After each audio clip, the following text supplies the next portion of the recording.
Un poco sobre un documento que para nosotros como corriente, como trotskistas, es muy importante.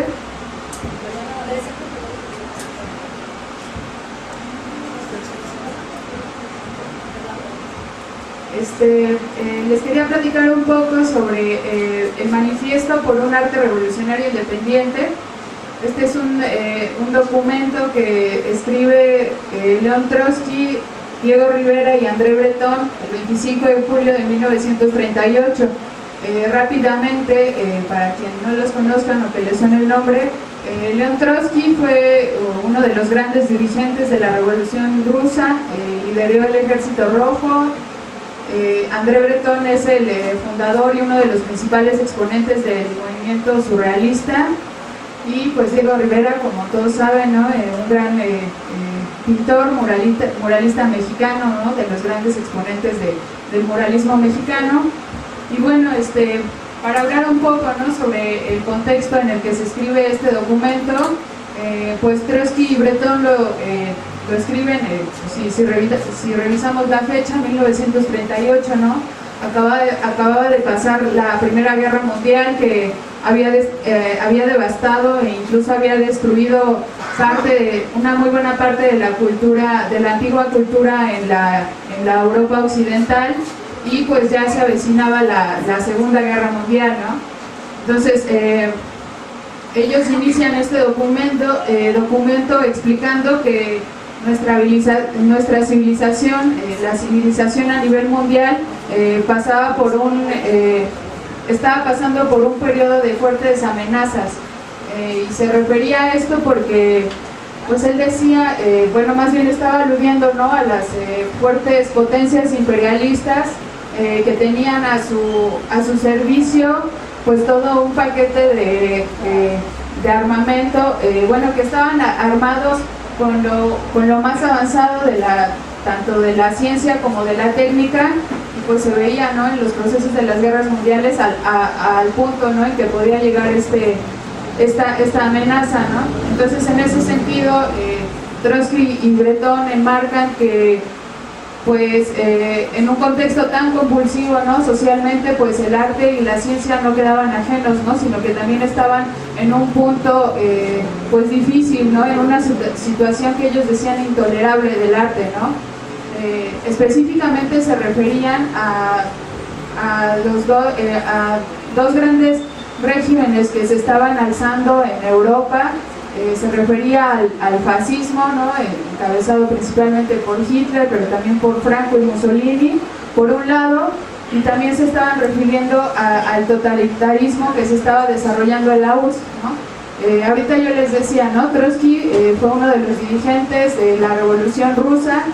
Sin embargo, después de la muerte de Lenin y con el ascenso de Stalin, pues el Estado obrero soviético comienza a sufrir una deformación burocrática, que Trotsky, junto con toda una generación, junto con toda una oposición de izquierda, pues se iban a dedicar a denunciar y a combatir, y que sin embargo pues eso le costó el exilio de Rusia y posteriormente pues todo un bagaje, ¿no? Por un montón de lugares del mundo, hasta que llega finalmente a su última morada, que iba a ser México, ¿no? Precisamente este documento, este manifiesto lo escriben aquí en México, ¿no? En la casa de Trotsky. Entonces, pues en este documento hace mucho la denuncia de cómo estos regímenes, tanto el fascismo como el totalitarismo, estaban aniquilando toda iniciativa de creación artística e intelectual que no estuviera adaptada a los regímenes ya establecidos, ¿no? Por un lado, pues asesinando, masacrando, ¿no? No solamente a una generación de revolucionarios en Rusia y en Alemania, sino que también pues poniendo a las personas que quedaban como lacayos del régimen, ¿no? Es decir, como una especie de pseudoartistas que se dedicaban a legitimar y a exaltar pues toda la obra de estos dictadores, ¿no? Entonces, en ese sentido, pues Trotsky y Breton caracterizan el verdadero arte como revolucionario, refiriéndose al arte que expresa las necesidades más íntimas de los seres humanos, pero que al mismo tiempo es un arte muy dinámico, muy activo, que lucha en dos vías, ¿no? En dos sentidos. Por un lado, un arte revolucionario que lucha por su emancipación, por romper definitivamente con todas las cadenas que le estaban oprimiendo, refiriéndose pues a todas estas limitaciones, ¿no? y a todas estas direcciones que se le venían imponiendo a todas las corrientes artísticas. Y por el otro lado se refiere al arte revolucionario como un arte que permita al conjunto de la humanidad elevarse a las alturas que solo los genios individuales se habían elegido en un pasado, ¿no? No sé, como por ejemplo Da Vinci, ¿no? Un montón de, toda una serie de escritores, de artistas que llegaron a un proceso sublime, por así decirlo, pero lo hicieron de manera individual, ¿no? Entonces en este manifiesto pues lo que están tratando de decir o de exaltar pues es que el arte, si bien sí puede ser un proceso que puede vivirse de diferentes formas, ¿no? De manera individual, pues al final de cuentas también es un producto, ¿no? De la sociedad en la que se desenvuelve. Y bueno, en ese sentido Trotsky y Breton son muy contundentes al decir que para que exista una nueva cultura debe de haber una revolución social, ¿no? Que permita reconstruir de manera totalmente radical y de manera totalmente nueva y compleja a la nueva sociedad, ¿no? Entonces, pues en este contexto les platicaba, ¿no? Sobre la emergencia de estos dos grandes regímenes, ¿no? El fascismo y el totalitarismo, que iban que dentro de su seno pues iba a dar el llamado arte oficial, ¿no? Como les decía hace rato, ¿no? Ese arte que se dedica a legitimar esos regímenes. Y entonces ahí Trotsky y Breton pues hacen un llamado, ¿no? A toda esa oposición de izquierda, ¿no? A toda esa serie de artistas y de colectivos que estaban en rotunda oposición, ¿no? A que el arte tuviera una dirección y sobre todo impuesta, ¿no? En esas condiciones. Y por eso pues la importancia, ¿no? De este manifiesto, porque con este manifiesto lo que hacen es un llamado a todos los artistas, a todas las personas sensibles al arte, ¿no? Colectivos, agrupaciones, a agruparnos todos en una gran federación internacional de artistas revolucionarios independientes, en donde pues Trotsky ve en estos artistas aliados potenciales, ¿no? Para combatir todos esos regímenes totalitarios y fascistas. Entonces, pues aquí Trotsky junto con Breton Rivera escriben que pues la revolución comunista no teme al arte, ¿no? Sino todo lo contrario. Trotsky es muy puntual en decir que con la emergencia de los estados socialistas o de los estados revolucionarios, de lo primero que una de las grandes tareas que tenían que garantizar esos estados era ahora sí que garantizar que toda la creación artística, que toda la creación intelectual estuviera libre de cualquier dirección impuesta, ¿no? Estuviera libre de cualquier coacción. Y bueno, esto es algo muchísimo más complejo que igual en otra ocasión estaría muy bueno que pudiéramos platicar, pero con respecto a las cuestiones sobre arte, pues aquí incluso desde Marx, ¿no? se hablaba de la condición del arte y de cómo la ausencia absoluta de cualquier tipo de restricción, ¿no? La elección libre de cualquier tema para los artistas es un derecho inalienable de ellos mismos, a lo cual pues debe estar al servicio, ¿no? De la misma revolución social. Entonces, en ese sentido, Marx hablaba de que la imaginación artística, la creación artística debía estar libre de cualquier tipo de coacción, ¿no? Y declaraba abiertamente toda la libertad al arte, ¿no? Y al artista. Y bueno, ya como para finalizar,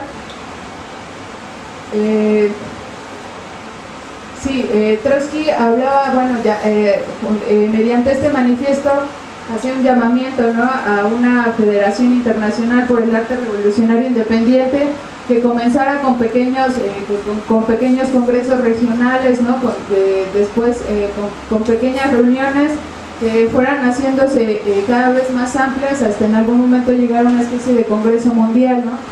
Ya posteriormente Trotsky fue asesinado en 1940, no pudo llegar a ver esta obra realizada. Sin embargo, para nosotros nos parece muy importante este tipo de espacios para discutir un poco, ¿no?, más problematizar sobre qué papel puede jugar el arte en el proceso de transformación radical de la sociedad, ¿no?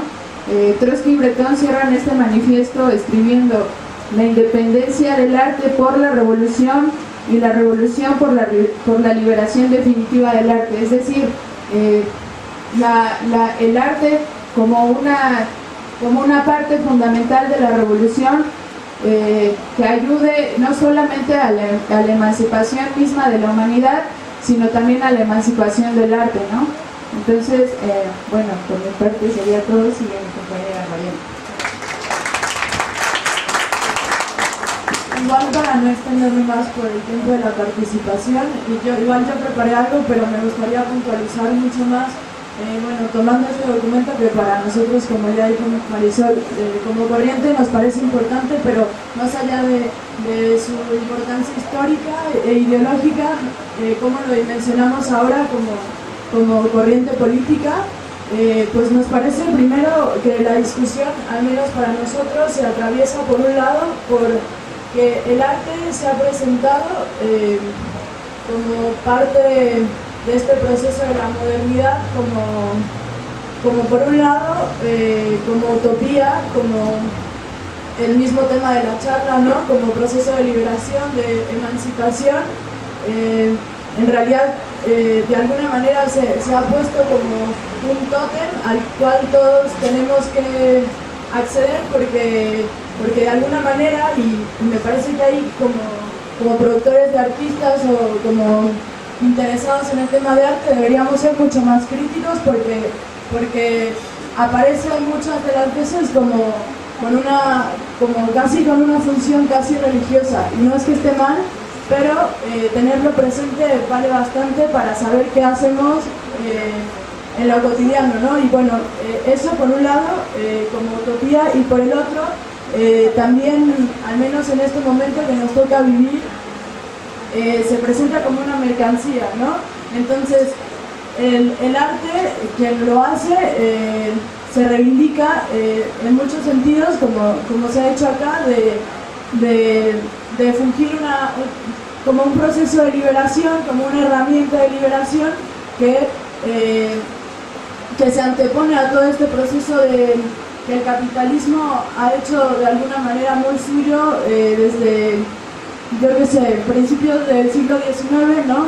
Por un lado, si lo vemos como en la historia del arte, adquirió una liberación temática porque ya no eran los mecenas ni los reyes quienes imponían los temas de cómo hacer arte, sino ahora era el artista el que se presentaba al mercado con sus ideas, con lo que tenía que plantear, y bueno, en ese sentido había adquirido una liberación, pero por el otro, conforme se fue desarrollando y profundizando las relaciones a nivel internacional de la economía, eso también valió para el arte, y que, contrario a lo que se piensa, ¿no?, acerca de que el arte es una autónoma que con todo este proceso de ideologización de la autonomía, de las esferas de la vida, el arte es una esfera autónoma, pues contrario a eso, justo venimos viendo cómo a partir del siglo XX esta relación del arte como mercancía y dentro del trabajo se fue profundizando a mediados del siglo XIX con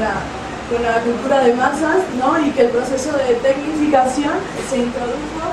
Inclusive, por ejemplo, para esto que llamamos el séptimo arte, el cine nació como una industria, ¿no?, impactante, y lo cual para nosotros tampoco es algo que limite su posibilidad y su crítica, ¿no? Desde luego que todo arte para nosotros liberador tiene va a ser liberador en el sentido de que pueda develar este drama del capitalismo, el drama burgués, y en ese sentido puede ser a muchos niveles, tanto porque la obra se escinde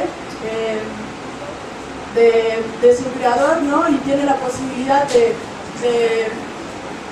a partir de la interpretación y toda esta cuestión de la experiencia estética, como se quiera decir, ¿no? Tiene una posibilidad de expresar un cuestionamiento, una crítica, y más sin en cambio también se ve permeado por una postura que para mí es necesario reconocer como trabajadores del arte, como sea, que es necesario reconocernos que políticamente, bueno, y si se hace arte, políticamente hay que tener una definición. Alrededor de 30 chavitos estuvieron acampando con jóvenes para terminar una etapa de un curso de verano, y andaba pensando en cómo participar acá con el tema. Y no me queda duda de que si todo el discurso no aterriza en el barrio, no sirve. O sea, podremos darle un resto de vueltas, pero si no aterriza en el barrio, si no formamos de manera preventiva desde los más pequeños, la verdad es que no sirve, porque estamos peleando. Ayer por la tarde, un camarada que se llama Pietro Romero, ¿sí, no? Ahí lo escuchamos en unas conferencias con una banda que se llama Artículo 19, allá por una escuelita de la UNAM, una casa de la UNAM, y él nos decía bien claro, ¿no? que todos los esfuerzos que hacemos ahora por defender el derecho a la protesta, pues tampoco son útiles, ¿no? Todas las formas en que estamos manifestando actualmente la sociedad civil no sirven, porque la banda todavía no entiende que un escudo de policarbonato, de un granadero, le puedes aventar una molotov y esa onda no va a alcanzar la temperatura adecuada, al menos para que empiece a burbujear. Es como los cascos de los bomberos, ¿no? Entonces la banda, así muy radical, pues se les pega, ¿no? Y la piedra. Entonces yo creo que si pretendemos que el arte, que la cultura de verdad incida para la transformación, tenemos que hacerlo allá en la raíz, ¿no? Allá en el fondo, allá en el barrio, pero palpitando con el barrio, ¿no? Porque si lo hacemos desde afuerita, si replicamos lo que las instituciones hacen, ¿no? Que yo me escuchaba acá en la camarada, pues la verdad es que no va a incidir. O sea, dura una temporada, todavía así los más que podemos estar ahí, dura una temporada y se cae. Yo lo digo por experiencia, porque al menos toda mi vida he estado en el barrio y no he dejado de chambear ahí.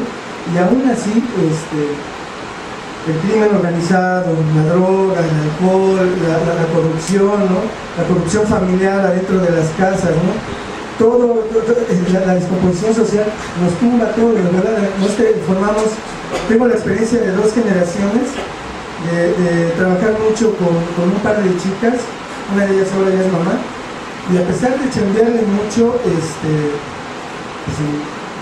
la inercia de allá fuera de la calle, de la banda, pues es más fuerte, ¿no? Es más fuerte que toda la organización que pudiéramos generar, conseguir espacios, el documentar, el informar, el acercarle recursos y toda esta cuestión, pues se nos va. No quiero decir, no quiero que tenga un tono fatalista, porque sí hay mucho, ¿no? Hay mucho que ya vamos consiguiendo, como que los chavos que empezaron como beneficiarios, ahora ellos son los maestros ahí en los espacios, ¿no? Que estamos utilizando. Pero insisto mucho, ¿no? De repente a mí me parece como no sé, no me piache mucho que la banda, que los jóvenes estén metidos demasiado en el discurso, cuando la calle necesita un resto, la banda allá afuera, ¿no? Pero directita, ahí pegadito, ¿no? Lo que hace el Cauce, lo que hace el Radioactivo, lo que hace el Guillermo. Yo creo que acá nosotros deberíamos redoblar, ¿no? el esfuerzo aún más, y entonces hacer que al menos esta herramienta que es el arte fuera más eficaz allá afuera, ¿no? Y se me ocurren algunas cosas, ¿no? El ocupar espacios, la pinta, ¿no? El incidir con la escultura, con la modificación de los árboles, ¿no? De los troncos viejos, o sea, todo aquello que ya se ha utilizado sí está chido, pero nosotros habíamos pensado que no era suficiente. Cuando nosotros llegamos al entendimiento de que vivir con el ánimo de servir es un modo de hacer que toda tu vida sea como una cuestión artística, eso tiene todavía mayor eficacia. ¿Qué trato de decir? Que es el ejemplo, ¿no? Sencillamente es el ejemplo. Si a ti te ven que barres la banqueta de tu vecino de al lado, pues ya estás teniendo ahí un efecto bien chido, ¿no? Y eso se puede fotografiar, ¿no? Eso se puede pintar, se puede escribir, se puede narrar, se puede llevar al cine, lo que tú quieras, ¿no? Pero tiene que ser la vida, o sea, nosotros tenemos que ser congruentes. Yo tengo que ser congruente. Si no, entonces puedo sí opinar demasiado, pero la realidad es que llego a mi casa y eso por lo que pensaba, ¿no? A lo mejor pues no le tiro paro a la jefa, o no le tiro paro a la vecina o cuestiones así. Hace poquito la generación que está ahorita actualmente trabajando en el barrio de adolescentes tuvo chance de hacer un servicio en la parte alta del cerro de Gabriel Hernández. Hay una zona que no tiene acceso vehicular, no hay manera, ¿no? Y entonces el tema de los incendios allá se complica mucho, evidentemente de que si alguien se enferma, pues no se acerca una ambulancia, si alguien ya no se puede mover, no tienes de otra más que cargarlos, ¿no? Y armar una brigadita para que los mismos chavos ahí del barrio sanos que con una camilla vayan por la señora, por la ancianita, aprendan a empaquetarla y después la carguen y la bajen. En el camino pues pareciera que bajarla de la parte del cerro y llevarla hasta donde puede llegar la ambulancia, pues pareciera que se va doblando el camino cuando los chavos pasan, ¿no? Porque ya no nos señalan que estén echando desmadres, sino porque están sirviendo. Pero además, como ven que está pesado, ¿no? Cargar a una persona, un adulto, bajarlo y subirlo es muy complicado. Y entonces se les ofrece agua, ¿no? Se les apapacha, la comunidad les apapacha, todo este rollo. Yo creo que si todo esto lo empujamos aún más en nuestras comunidades, redoblar el trabajo de la comunidad, ¿no? Yo no nos da con esto salir a caminar la marcha y todo este rollo, pues es necesario. No hay que aflojar ahí, es un derecho y todo el tema, ¿no? Pero así como lo hacemos allá hay que hacerlo en el barrio, y no se requiere entonces como una identidad muy específica, ¿no? No se requiere como una imagen así muy en particular. Simple y sencillamente es ir construyendo el buen eslabón pacífico con el de al lado, y de ahí irlo rebotando, ¿no? Yo puedo decir que a raíz de que caminamos una marcha de no circula aquí en esta zona de la comunidad, no se enteraron que golpearon a la banda, ¿no? Acá en el barrio Moreno. Y puedo decir ahora sí, poner un ejemplo que al poder nosotros hacer nuestra chamba como observadores, pues ahora hay compas de acá de esta zona que forman parte de la brigada y se teje ese vínculo y entonces empieza a ensanchar, ¿no? O sea, se cree, se reconoce el quehacer, ¿no? Más allá de que se platique, insisto. Entonces, un poquito, pues yo tengo 48 años, me supongo que debe ser de los más veternos acá entre ustedes. Celebro que estén haciendo esto, qué chido, pero hay una rolita de qué tipo que me hizo recordar este momento, ¿no? Al escucharlo. No sé si...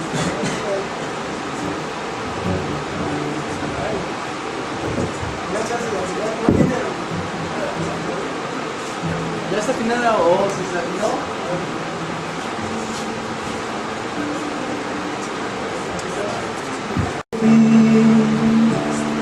Toda esta dialéctica en la historia, para que ir al paraíso estando muertos, para que alcanzar la gloria estando vivos, si la gloria está muy lejos de este huerto.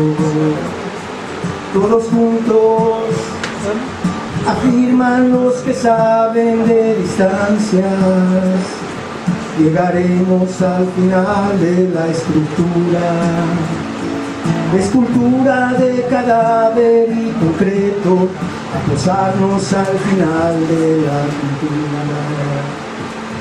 Hay también quien afirma que tan solo es sufrimiento, soportable nada más en el olvido. El que cantaba buscando algún sediento para echarle encima su vaso vacío. Yo no sé hasta dónde se resiente lo vivido, pues saberlo es simplemente estar ya muerto. Seguiré siempre cantando a lo prohibido y gozando de los frutos de este huerto. Seguiré siempre cantando a lo prohibido y gozando de los frutos de este huerto.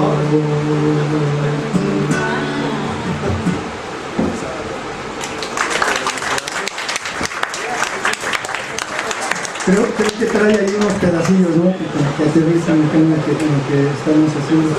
Entonces, pues yo quiero terminar pidiendo, ¿no? Así algunas cosillas. Sería chido de recuperar, ¿no? De materializar el discurso. Yo siempre le he dicho a la banda, nosotros somos cortos de palabras, no sabemos discursar. La neta es que no sabemos.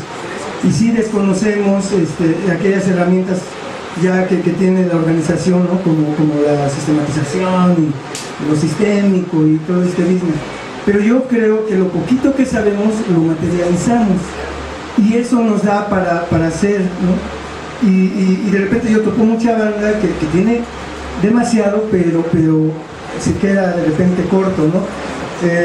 Digo, no podemos compararnos con Cauce porque pues, el tamaño que tiene ya, o sea, está en todo el país, ¿no? Y para afuera y todo el rollo, ¿no?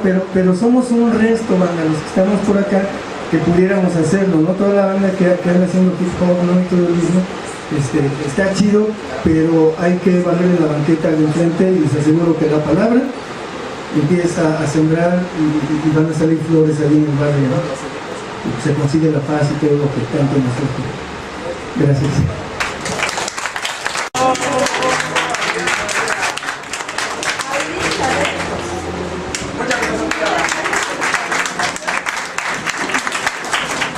Armando Miguel.